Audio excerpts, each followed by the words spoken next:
Hello, my dear students. I welcome you all to Unacademy Foundation 9th and 10th. As syllabus has already been officially released by CBSE, तो आओ चलो अब English का syllabus detail में discuss कर ही लेते हैं। मैंने पिछले वीडियो के अंदर आपको बताया था जब मैं लाइव आई थी कि हमारा जो सिलेबस है उसमें कोई चेंज नहीं है। पिछले साल जो सिलेबस था वही सिलेबस इस साल भी है। अगर हम एग्जाम पैटर्न की बात करें, बहुत सारे बच्चे जो हैं हर जगह पे ऐसा सुन रहे थे न्यूज़ में कि उनके 2 बार एग्जाम होने वाले हैं इस साल, बट एक्चुअली में वो मिथ भी बस्ट कर दिया गया है, वो डाउट भी क्लियर कर दिया गया है सीबीएसई के द्वारा। अगर आपको उसमें डिटेल में पूरा एक्सप्लेनेशन चाहिए, मेरा पहले वाला वीडियो जा करके देख लेना, वहाँ पे मैंने सब कुछ विथ प्रूफ बताया है कि आपका बाई एनुअल एग्जामिनेशन इस साल तो नहीं होगा। ठीक है, सो लार्जली आज हम डिटेल में इंग्लिश सिलेबस डिस्कस करेंगे। बच्चों, मैं हूँ Rashmi Singh, your teacher. RSYT is my code and I've done BTech in electrical engineering, but I teach science, social science, sorry, and English over here on this particular channel. Science भी पढ़ा सकती हूँ वैसे, मैं सोचूंगी कभी इस बारे में। ठीक है, अगर आपने अभी तक मुझे फॉलो नहीं किया है तो अनअकैडमी लर्निंग ऐप के ऊपर आप मुझे फॉलो कर सकते हो। We already have a family of 20K followers, so you can also be one of them. Okay, and ये आपको लिंक मिल जाएगा वीडियो के डिस्क्रिप्शन बॉक्स में। यहाँ पे आपको मेरे बारे में और भी कुछ जानने को मिल सकता है। चलो अब फटाफट से हम लोग अपना सिलेबस जो है बच्चों वो डिस्कस करते हैं इंग्लिश का। ठीक है, तो सबसे पहली बात, कोई चेंज नहीं है। जो पिछले बार का सिलेबस था वही सिलेबस इस बार भी है। एग्जाम पैटर्न भी हमारे को पता चल ही चुका है, पिछले साल के जैसा ही रहेगा। 80 मार्क्स का पेपर होने वाला है, थियोरी का 20 मार्क्स इंटरनल असेसमेंट। राइट, यहाँ पे ये सारा प्रूफ है जो आपको उस वाले वीडियो में भी दिख जाएगा। कहाँ से सिलेबस डाउनलोड करना है, ये वेबसाइट है cbseacademic.nic.in। बहुत ही क्विकली मैं बता रही हूँ क्योंकि कई बार बच्चों को नहीं पता होता है, इसलिए मैं आप लोगों को ये बताती चल रही हूँ। अगर हम इंग्लिश लैंग्वेज की बात करें तो 4 स्किल्स जो हैं वो बच्चों के जज किए जाते हैं, असेस किए जाते हैं, विच इज सबसे पहले बच्चा क्या करना सीखता है, तो सबसे पहले बच्चा सुनना सीखता है, लिसनिंग स्किल। ठीक है, तो लिसनिंग स्किल आपकी कैसे चेक होएगी, और स्पीकिंग स्किल बाद में बोलना सीखते हैं। लिसनिंग और स्पीकिंग स्किल्स के लिए 20 मार्क्स का इंटरनल एग्जाम जो होता है जो स्कूल कंडक्ट कराता है। ठीक है, now comes reading and writing skills, उसके लिए आपके 80 नंबर के पेपर होते हैं। ठीक है, तो यहाँ पे मैं एक बार फटाफट से क्विकली यहाँ पे लिख देती हूँ। लिसनिंग और स्पीकिंग के लिए 20 मार्क्स का है, and this is internal assessment. And writing and reading के लिए 80 मार्क्स का पेपर होता है, जो कि वही आपका बोर्ड का थ्योरी पेपर होता है। ठीक है, इसके पहले भी कई दफा आप लोगों को बच्चों स्कूल के अंदर भी प्री बोर्ड्स वगैरह सब कुछ हो जाएगा। इंग्लिश के अंदर लार्जली 80 नंबर का जो हमारा पेपर है वो कुछ इस तरीके का बाइफर्केशन होता है। रीडिंग स्किल्स सेक्शन ए के अंदर आते हैं 20 मार्क्स के। राइटिंग एंड ग्रामर स्किल्स होते हैं बी सेक्शन के अंदर आपके 20 मार्क्स के अगेन, जिसमें राइटिंग स्किल्स जो है it is of 10 marks and grammar carries 10 marks. Okay, and then we will discuss all the sections also in detail. Then section C consists of 40 marks. Okay, and it will be of language checking through literature. ठीक है, तो ये हो गया हमारा 80 number का division. अब ये जो है ना ये हम डिटेल में डिस्कस करेंगे। ओके, कि सेक्शन ए के अंदर कैसे क्वेश्चन आते हैं, बी के अंदर कैसे आते हैं, सी के अंदर कैसे आते हैं। तो बच्चों बुक्स पहले देख लेते हैं लिटरेचर की कौन सी पढ़नी है। तो हम अभी जो डिस्कस कर रहे हैं वो इंग्लिश लैंग्वेज एंड लिटरेचर का सिलेबस डिस्कस कर रहे हैं। इंग्लिश कम्युनिकेटिव का भी मैं सिलेबस लेकर आ जाऊंगी और वो भी मैं अपलोड कर दूंगी। ठीक है, तो यहाँ पर आप देख सकते हो फर्स्ट फ्लाइट बुक है आपकी, एंड सप्लीमेंट्री रीडर, मतलब ये एक्स्ट्रा बुक है, फुटप्रिंट्स विदाउट फीट, लेकिन ये भी कंपलसरी है, दोनों ही पढ़ना पड़ता है। ठीक है, अब एक एक करके डिस्कस करेंगे।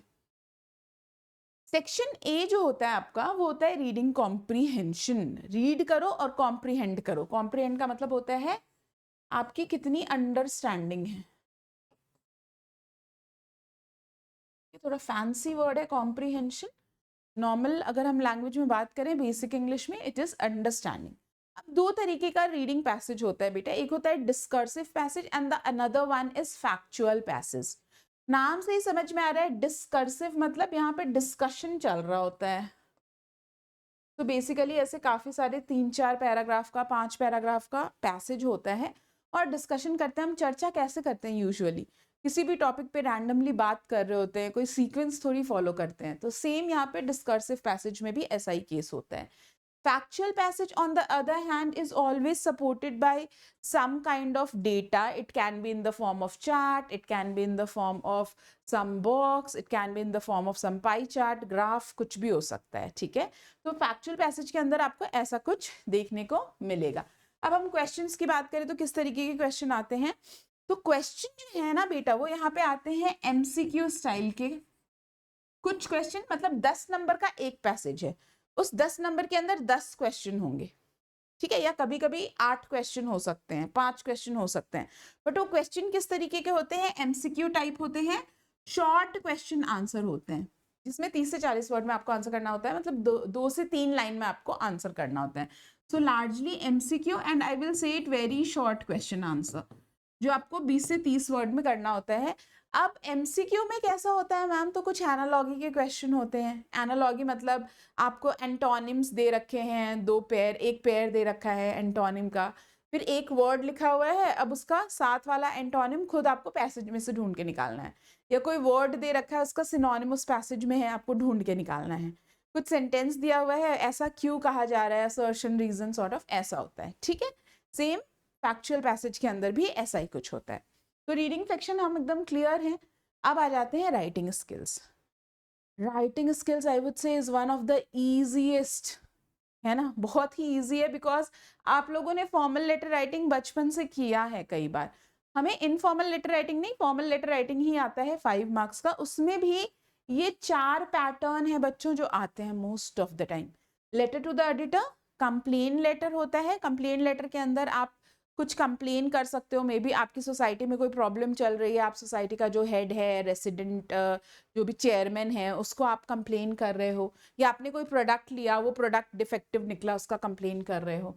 इंक्वायरी लेटर इज लाइक आप जब कुछ पूछताछ करते हो, मे बी आपने न्यूज़पेपर के अंदर कोई कोर्स का एडवर्टीजमेंट देखा, कोई योगा कैंप का एडवर्टीजमेंट देखा, then you want to enquire about the details, or maybe you want to take admission in some college and you want to get information about the course structure, fees, eligibility criteria, then you write the inquiry letter. And lastly is order placing letter. Order placing letter के अंदर क्या होता है, suppose करो आपको बोल दिया जाएगा कि आप लाइब्रेरियन हो, आपको आपके स्कूल के लिए, लाइब्रेरी के लिए कुछ बुक्स ऑर्डर करनी है, आपको ये पब्लिकेशन को लेटर लिखना है, ठीक है. तो इस तरीके का ऑर्डर राइटिंग लेटर होता है, 5 नंबर का होता है. आपको 2 क्वेश्चन दिए जाते हैं, उसमें से एक करना होता है, ऑप्शन रहता है, ठीक है. अब आ जाओ analytical paragraph writing. Yes, this is going to be little bit new for you, क्योंकि तुमने पहले डिस्क्रिप्टिव पैराग्राफ राइटिंग करा था, अब एनालाइज करना है, ठीक है ना. एनालाइज करने का मतलब क्या होता है, आपको कुछ तो भी इंफॉर्मेशन दिया है, now you have to analyse and you have to decide कि ये पर्सन को क्या करना चाहिए, आपको उसके बिहाफ पे डिसीजन लेना है. एक एग्जाम्पल के साथ बताती हूँ analytical paragraph writing. Let us suppose एक बच्ची है रिया नाम की, ठीक है, उसको एक कॉलेज में एडमिशन लेना है. तो यहाँ पे प्रोज दे रखा है कॉलेज का, यहाँ पे कॉन्स दे रखा है, ठीक है. तो प्रोज और कॉन्स को आप एनालाइज करो और जज करो कि रिया को एडमिशन लेना चाहिए या नहीं लेना चाहिए. अब जब हम लिखेंगे तो दोनों पे नहीं लिखेंगे, सिर्फ एक पे लिखेंगे, that Riya should take admission and then write it, Riya should not take admission and then write the paragraph. दोनों में से कोई एक चूज करना है, 5 मार्क्स का आपको वो लिखना होता है. क्लियर है. मैंने एक एक डिटेल कोशिश किया है यहाँ पे इंक्लूड करने का, ताकि तुमको दूसरा कोई और वीडियो बाद में खोलने की भी जरूरत नहीं पड़े, ठीक है. अब अगर हम ग्रामर की बात करें, अगेन ये 10 मार्क्स का है बेटा. यहाँ क्या होता है, आपके CBSE के पेपर के अंदर 12 क्वेश्चंस दिए होते हैं, एंड ना आपको ये 12 क्वेश्चन में से कोई 10 करने होते हैं. You just need to attempt 10 out of 12. But बच्चे अक्सर 12 के 12 क्वेश्चन करेक्ट करके आ जाते हैं, लाइक 12 के 12 क्वेश्चन सॉल्व करके आ जाते हैं. उसमें से जो भी फर्स्ट 10 है वो ले लिया जाता है, या जो करेक्ट होता है ऐसे ले लिया जाता है, ठीक है. टॉपिक की अगर हम बात करें तो determiners, tenses, modal, subject, verb, concord, reported speech. And reported speech के अंदर ये सारे आपको टाइप के स्टाइल के करने हैं, ठीक है. अब क्या तुमको यहाँ पे कहीं डेफिनेशन पूछा जाएगा, क्या आपको टाइप्स पूछा जाएगा? नहीं, ऐसा बिल्कुल भी नहीं है. हमें डेफिनेशन नहीं पूछा जाता है. आपको इससे रिलेटेड सारे कॉन्सेप्ट अच्छे से समझना होता है, जो रूल्स होते हैं ग्रामर के वो आपको समझने होते हैं. और यहाँ पर accurate use of spelling, punctuation, grammar, gap filling, editing, transformation वाले एक्सरसाइजेस होते हैं. एरर करेक्शन हो सकता है, इनडायरेक्ट स्पीच को डायरेक्ट में कन्वर्ट करना है, डायरेक्ट स्पीच को इनडायरेक्ट में कन्वर्ट करना है, ऐसा होता है, ठीक है। मोस्ट ऑफ द टाइम कुछ कॉन्वर्सेशन दिया हुआ है, डायलॉग बेस्ड है, आपको उसको इनडायरेक्ट में कन्वर्ट करना है, इस तरीके के क्वेश्चन होते हैं। क्लियर है? Now comes language and literature portion, ठीक है। अब लैंग्वेज एंड लिटरेचर पोर्शन की अगर हम बात करें बच्चों, तो हमारे पास 2 बुक्स होती हैं, ठीक है। कौन कौन सी बुक है हमारे पास? फर्स्ट फ्लाइट एंड हमारे पास फुटप्रिंट्स विदाउट फीट बुक है, ठीक है। अब इसमें अगर हम बात करें ना, तो हमारे 2 क्वेश्चन तो एक्सट्रैक्ट बेस्ड होते हैं, 5-5 नंबर के। मतलब एक ड्रामा या फिर प्रोज, कोई भी प्रोज हो सकता है, ड्रामा तो 2 ही है आपके बुक में, ठीक है। एक फर्स्ट फ्लाइट के अंदर ड्रामा है और एक आपका फुटप्रिंट विदाउट फीट के अंदर है, the proposal and the book that saved the earth. तो वो ड्रामा में से किसी एक में एक पैराग्राफ दिया है, उससे रिलेटेड 2-3 क्वेश्चन दिए हैं। Those question can be MCQ type, can be very short answer question like 30-40 words में जो आपको देना होता है, या कभी कभी उसमें आपको कोई पर्टिकुलर वर्ड भी पूछते हैं कि ये वर्ड का मतलब सिनोनिम क्या है बता दो, एंटोनिम क्या है बता दो। या फिर एक पोइट्री से तो रहेगी ही रहेगी, जो आपके पोएम्स हैं उनमें से एक डेफिनेटली माय डियर स्टूडेंट्स पूछा जाता है पोइट्री के अंदर, एक्सट्रैक्ट बेस्ड क्वेश्चन, जिसमें अभी इस बार हम लोगों ने क्या जज किया है कि क्वेश्चन थोड़े डिफिकल्ट लेवल के होते हैं, क्योंकि ये पोइट्री के अंदर ना बच्चों आजकल टोन भी पूछ लिया जाता है, मूड भी पूछ लिया जाता है। देन पोइटिक डिवाइसेस पहले इतना नहीं पूछती थी सीबीएसई, बट अब तो बिल्कुल पूछती है, it is being asked, okay. Then we have long and very long question answer. जो लॉन्ग क्वेश्चन आंसर है फर्स्ट फ्लाइट, जो कि हमारी कंपलसरी बुक है, उसमें हमारे 4 क्वेश्चन आते हैं। कितने आते हैं? 4 क्वेश्चंस आते हैं, 3-3 मार्क के आते हैं, 5 दिए होते हैं, उसमें से 4 करना होता है, ठीक। ऐसे ही फुटप्रिंट विदाउट फीट, जो कि हमारा सप्लीमेंट्री है, वहां पे आपको 2 क्वेश्चन करने होते हैं। कितने करने होते हैं? 2 करने होते हैं। ये वाले जो क्वेश्चन है इसमें कोई ऑप्शन नहीं है, ये एक एक आएगा, वो करना ही करना है, ठीक है। यहाँ पे 2 क्वेश्चन आपको करना है आउट ऑफ 3, तो ये हो गया आपका 6 मार्क्स का। और लास्ट में long, very long question answer है, बिकॉज ये 6 मार्क्स का एक क्वेश्चन है। यहाँ पे 2 क्वेश्चन में से आपको एक करना होगा। फुटप्रिंट विदाउट फीट के अंदर भी ऐसा ही है बच्चों, 2 क्वेश्चन आपको दिया रहेगा, आपको एक करना होगा 6 मार्क का। अब ये वाले जो क्वेश्चन होते हैं ना, these can be of extrapolation, inference, based on the theme, based on the character sketch, ये इस तरीके के क्वेश्चन होते हैं, ठीक है।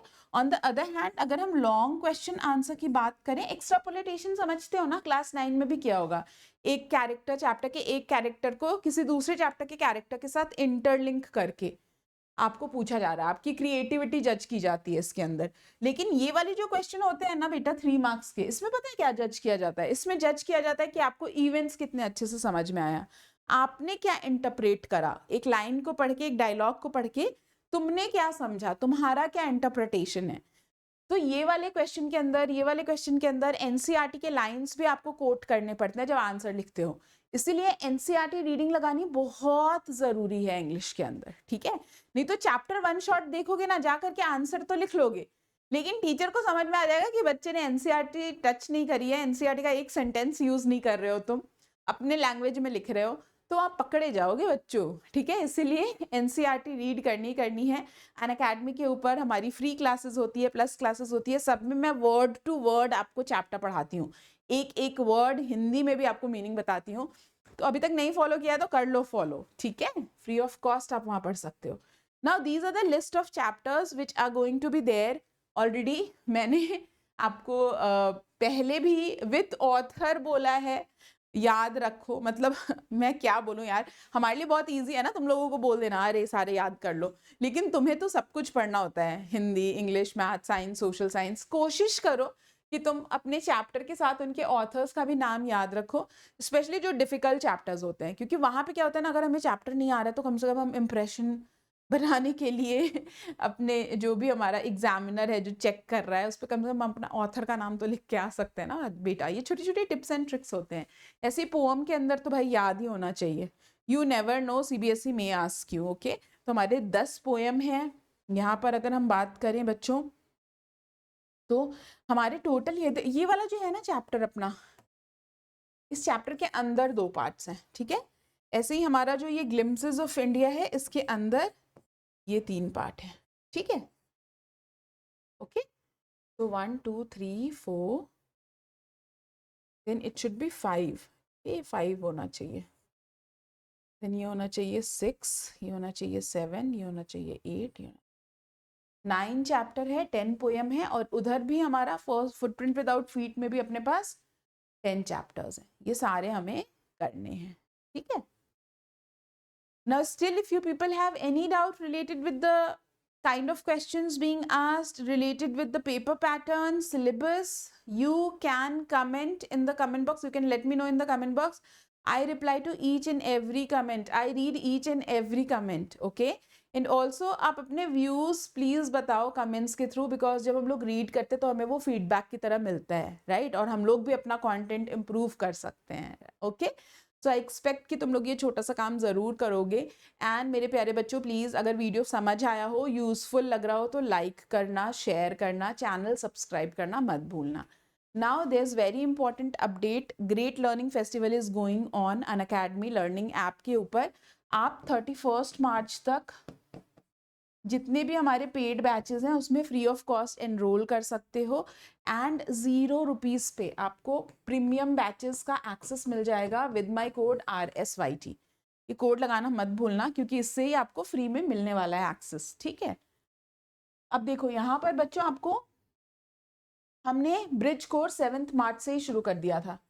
वो बच्चे जो 9 से 10 में मूव कर रहे हैं, इस ब्रिज कोर्स की रिकॉर्डिंग मिल जाएगी। इसमें तुमको सब कुछ डिटेल में बताया गया है, सारी strategy, tips and tricks, syllabus कब तक खत्म हो जाना चाहिए, resource management, online books, offline, online जितने भी रेफरेंस बुक होते हैं, प्रीवियस ईयर क्वेश्चन कहाँ से मिलेगा, कैसे आपको टैकल करना है, सारी चीज़ें बताई हैं। इसकी रिकॉर्डिंग मिल जाएगी आपको। Then we have Arjun full syllabus batch, premium batch है बिल्कुल ये हमारा। 600 से भी ज़्यादा लाइव क्लासेस हैं, फुल ईयर का आपका ये बैच है, आपको सिलेबस कंप्लीट कराया जाएगा यहाँ पे। एंड इंग्लिश में ये क्लासेस होंगी, हर 4th lecture doubt clearing session होता है, तो वहाँ पे आपका कंटिन्यूसली डाउट भी क्लियर होता रहता है।